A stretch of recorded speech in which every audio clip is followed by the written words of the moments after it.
Many of you living here in the vicinity of Frome will, I'm sure, have visited the murmurations of starlings.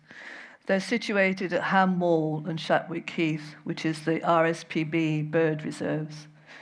If you've been lucky enough to witness these creatures amazingly flying in all as one, then you will see that this is an awe-inspiring experience. I know the first time I saw it, I was deeply moved by the process. It somehow spoke to something inside of me.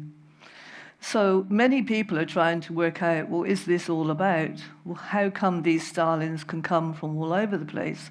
And they come to the same place, and without really any knowing, they can go to a different place. So when we go to watch them, we take a chance because we may not see them. They may decide on a whim to go to a different field. But if we do, and if we allow ourselves to drop down into our own hearts, we can connect to these birds. Some people now are saying that they may be bringing us a special message, a spiritual message, about unity and harmony. So my talk is to see if we can open all of us up to a possible different way of seeing the world and seeing each other.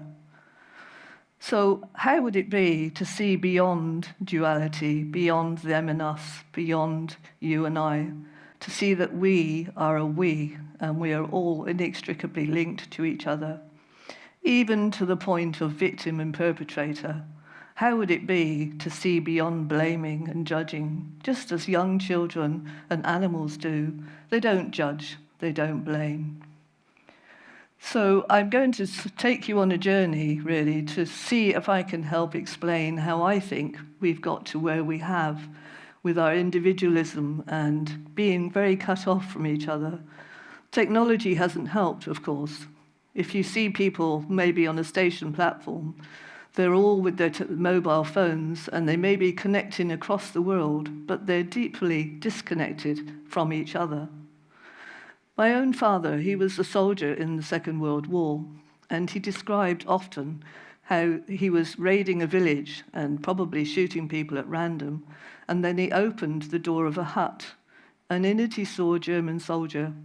Their eyes met, and there was no way that he could shoot that man. He closed the door and left. And this happens a lot. War now means we're not in touch with the people that we are killing. It's a random process, and the eye-to-eye contact is no more. But imagine if we could have the eye contact and we could see another person in all their humanness. So I came across Jill Bolte Taylor. Some of you may have heard of Jill Bolte Taylor. She gave a TED talk back in 2008, and her talk was called Stroke of Insight. In that, she described very clearly the loss of her left brain, so that she was left entirely in her right brain. And at the beginning of the presentation, she held up a human brain, a real human brain, and showed how our brains are divided into two, left and right hemispheres, joined at the spinal cord. Her description of what happened to her was that she lost the edge of her body. She couldn't recognize numbers, only shapes. And so the most important thing that she realized in that was that she was utterly in the present. There was no past and no future. And she called that nirvana, which is what led her to want to share her idea with the rest of the world. So I was thinking about this a lot after I watched that talk. And I came across Sarah Payton at a conference in Germany. She calls herself a neuroscience educator. And she explained to me in a way that I understood, because there's a lot of complicated stuff out there about the brain. She said, okay, we were sitting similar to this room, except we weren't tiered, we were flat in rows. She said, okay, this half of the room is the left side of the brain, the left hemisphere. We think in straight lines, in columns. We are individuals. We are aware of the person either side of us and maybe behind and in front of us, but not much beyond that. We are action-oriented. We are individuals. On this side of the room is the right-hand side of the brain. And here we are also in touch with those other side of us, but we're in touch with everything beyond that. The people in this room, all of them, outside the theatre, in Frome, beyond Frome, in fact, the whole world. The only difference is we don't have language. And so if the left brain is resonating with the right brain, then it's able to tune into the right brain and give language that fits with the right brain experience. Now, what makes it difficult is that many of us have experienced trauma, and our trauma comes into our bodies and it comes into our right brain. And what has happened historically is that the left brain has come in prematurely to silence the right brain and the body. And then we have to exist as individuals caught in our left brains, not able to look beneath the surface because we're afraid of it. So this trauma, Peter Levine has done a lot of work on this, many other people have worked on trauma. It's become a bit of a buzzword. But if we can kind of see that trauma is what has led us to be so individualistic and cut off, then maybe there is some hope for us to be more connected. And this whole thing this afternoon is about connection. So Peter Levine gave a film, he showed a film about a polar bear. And you may question the ethics of this, but the result was really helpful to me.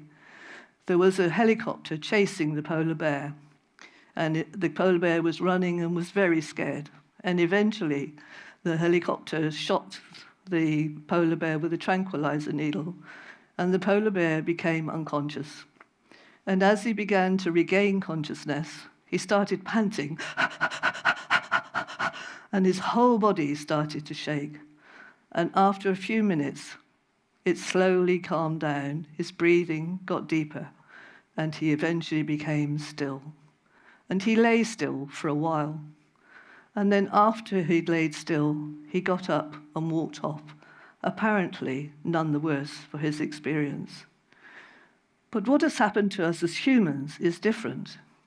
We've also been traumatized. Birth itself can be a traumatic experience and has become increasingly traumatic over the last few years. And instead of allowing ourselves to shake, to pant, to do what we need to do to process that trauma, which in the olden days would end up with us running away or killing, we suppress the trauma and we cut ourselves off from those feelings. And when we cut ourselves off in that way, we're afraid of actually feeling the feelings that would free us from this place that we're now in. And many of us, including me, have lost our way in some way. Recently, I read a book called Braiding Sweetgrass, and this was by a Native American woman called Robin Wall Kimmerer. And if you get a chance to read this book, it's exquisite. She describes in great detail her relationship with nature, and in a way, she seduces you into connecting at that close level. This is what happened to me. And in fact, the first time I was hearing it rather than reading it, it made me cry because it got me in touch with myself as a child and the deep connection to nature I had. And somehow I've lost that to some extent. So it's good to hear that there's gardening happening in Frome. So I've found my way back from that. But what I want to do is just paraphrase something from her book. She talks about the three sisters. The oldest sister is the corn, and the corn's main preoccupation is to grow tall and straight. And this is because the corn is thinking about her younger sister. Her younger sister is the bean. The bean's preoccupation initially is with leaf growth. Then after a while, maybe when the corn is about knee-high, the bean decides it wants to become a vine, and it starts to pirouette, looking for a support to help it to climb. And lo and behold, there's the corn. So these two work together. Meantime, the third sister, the youngest, the late bloomer, is on the ground, spreading her leaves wide, and she's acting as a protection for the corn and the bean, keeping moisture in the soil and keeping other plants out. So this is a wonderful example of her connection to nature and how nature itself is connected across everything. And this is where we, in our hearts, could end up if we could just get beyond our fear. So for me, this starts with our relationship with our parents. Our parents may be traumatized themselves, or we may find that we're born in a traumatic situation. Maybe we're in what do you call them, incubator or something like this. So we have a difficult start. And many of us blame and judge our parents, and we separate from them. And then we go all over the world trying to find some other parent figure. And even in our work situation, we repeat those early experiences with our parents. So I wonder how it would be to reconnect to our parents. And some of us are lucky, of course. We do have healthy relationships. And if we do have healthy relationships, it helps us to deal with any trauma or difficulty that comes our way more effectively. But I would like you now, for a moment, just if you're willing, to close your eyes and see if you can connect in this way to your own parents. First of all, just drop yourself down into your body.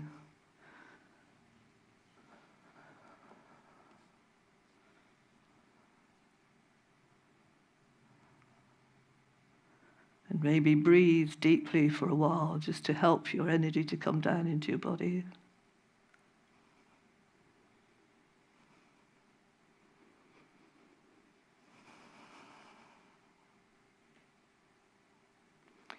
And then get an image or a sense of your two parents in front of you.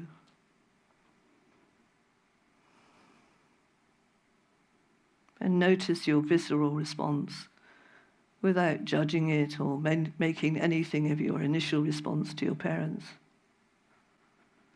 And then imagine them with their parents behind them. And behind them, their parents. And behind again. So we have parents, grandparents, great-grandparents, and great-great-grandparents. And this could go on for generations, of course. So just take a moment to look at this group of people.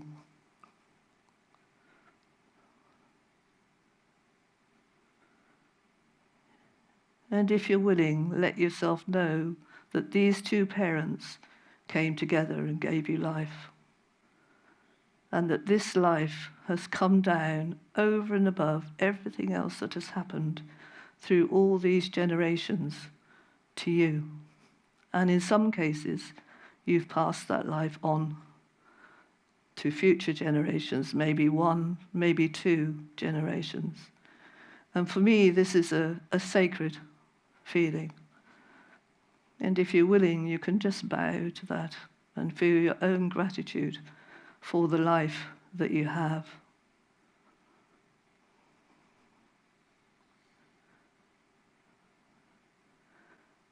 And then maybe you can open your eyes, and I don't know who you can see around you, but get a sense of the other people in this theatre with you.